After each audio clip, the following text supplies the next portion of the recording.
KDF ने काशीपुर को स्वस्थ एवं आत्मनिर्भर बनाने के लिए आईआईएम काशीपुर के साथ मिलकर काम शुरू कर दिया है। आईआईएम ने एमबीए द्वितीय वर्ष में काशीपुर के विकास विषय को बतौर पाठ्यक्रम शामिल किया है। केडीएफ के अध्यक्ष राजीव घई ने बताया कि इस साल एस नंदा चेन्नई, मोहम्मद असमार आसनसोल, निखिल कुमार पटना व आशीष कुमार दिल्ली काशीपुर के विकास पर अध्ययन कर रहे हैं।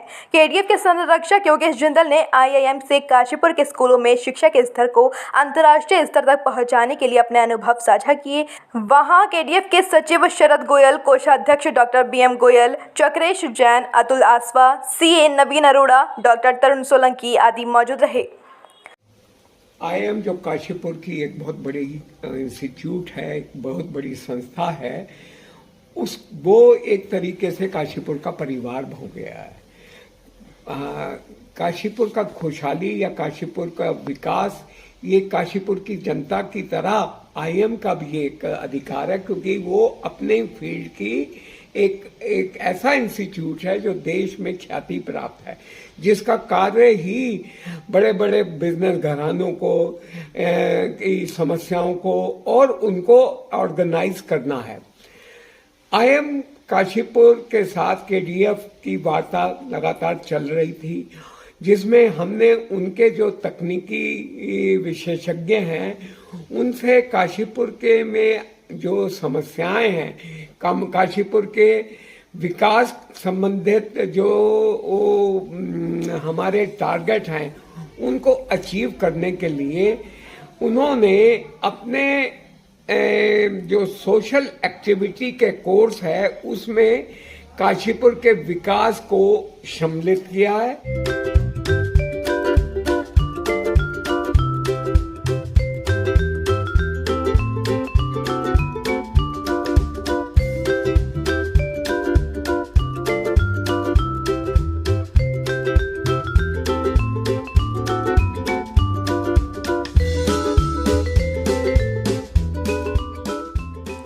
विख्यात स्त्री एवं प्रसूति रोग विशेषज्ञ डॉक्टर नवप्रीत कौर सहोता एवं हृदय रोग विशेषज्ञ डॉक्टर अशफाक हुसैन ने गर्भाशय धमनी एम्बोलिजेशन तकनीक द्वारा सहोता मल्टी स्पेशलिटी हॉस्पिटल में जिंदगी और मौत के बीच जूझ रही एक महिला को नया जीवन दिया है। ऑपरेशन की सफलता से गदगद मरीज के परिजनों ने पूरी चिकित्सकीय टीम का आभार जताया है।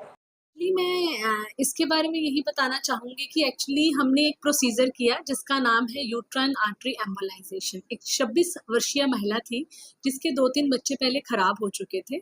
अभी वो 4 मंथ्स प्रेग्नेंट थी तो उसका बच्चा फिर से ख़राब हो गया। उसकी सफाई कहीं बाजपुर में हुई। उस सफाई होके 3 महीने हो गए थे, लेकिन पेशेंट को लगातार ब्लीडिंग हो रही थी। जब पेशेंट हमारे पास पहुंची तो पेशेंट की स्थिति बहुत गंभीर थी। 3 ग्राम उसका खून रह गया था और उसको बहुत ज़्यादा हैवी ब्लीडिंग हो रही थी। अल्ट्रासाउंड कराया गया तो उसमें आया कि बच्चेदानी के अंदर नसों का गुच्छा बन गया है।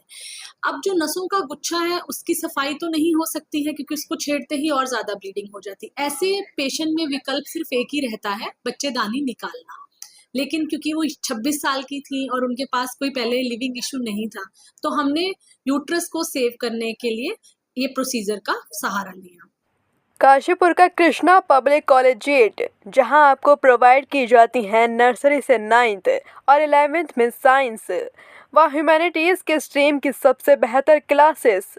यहाँ 2024 से 25 सेशन के लिए बाल वाटिका में भी प्रवेश प्रारंभ हो चुके हैं। अधिक जानकारी के लिए दिए गए नंबर पर संपर्क करें और एक बार विजिट करना ना भूलें।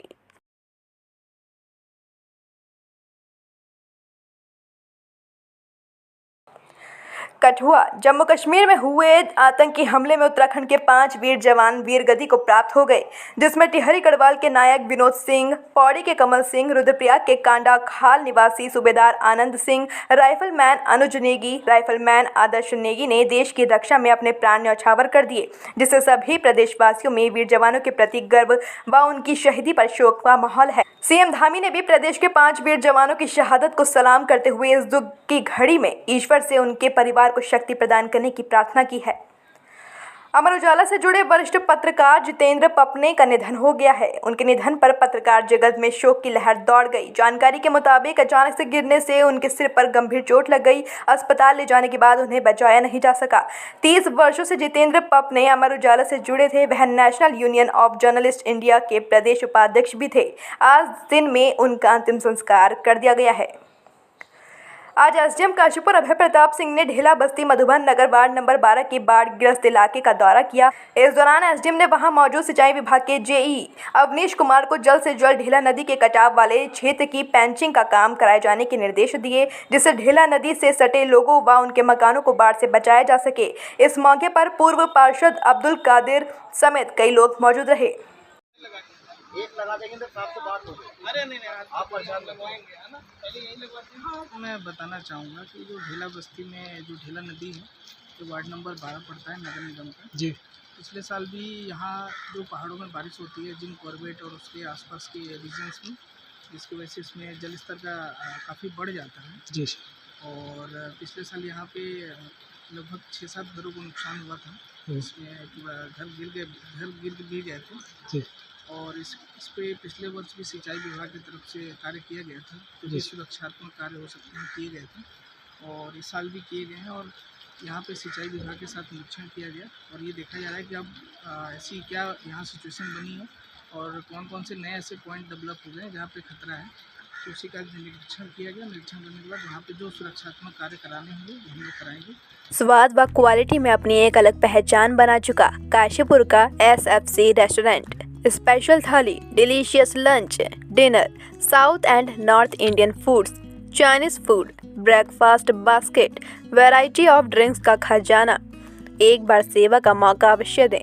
SFC restaurant, SFC tower, Vaishali colony, Pajpur road, Kashipur.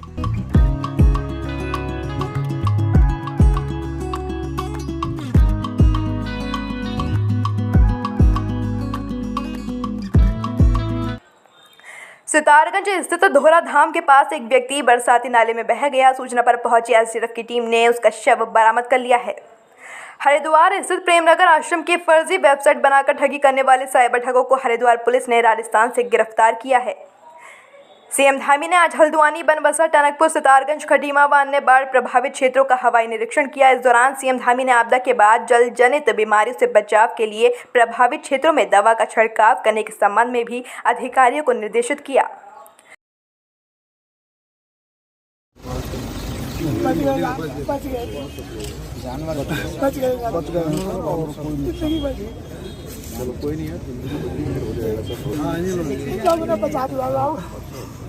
किया बाग पहुँच गए, काफ़ी मदद करी बहुत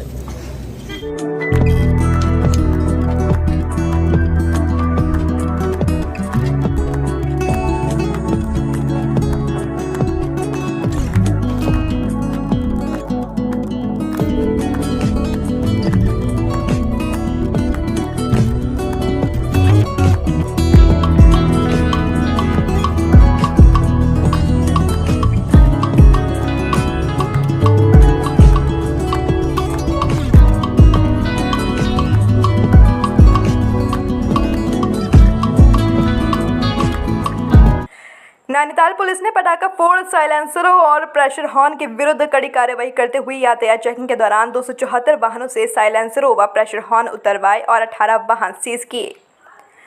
बद्रीनाथ विधानसभा उपचुनाव 2024 को सकुशल संपन्न कराने हेतु आज स्पोर्ट्स स्टेडियम कुपेश्वर से बद्रीनाथ विधानसभा की सभी पोलिंग पार्टियां रवाना हो गई हैं।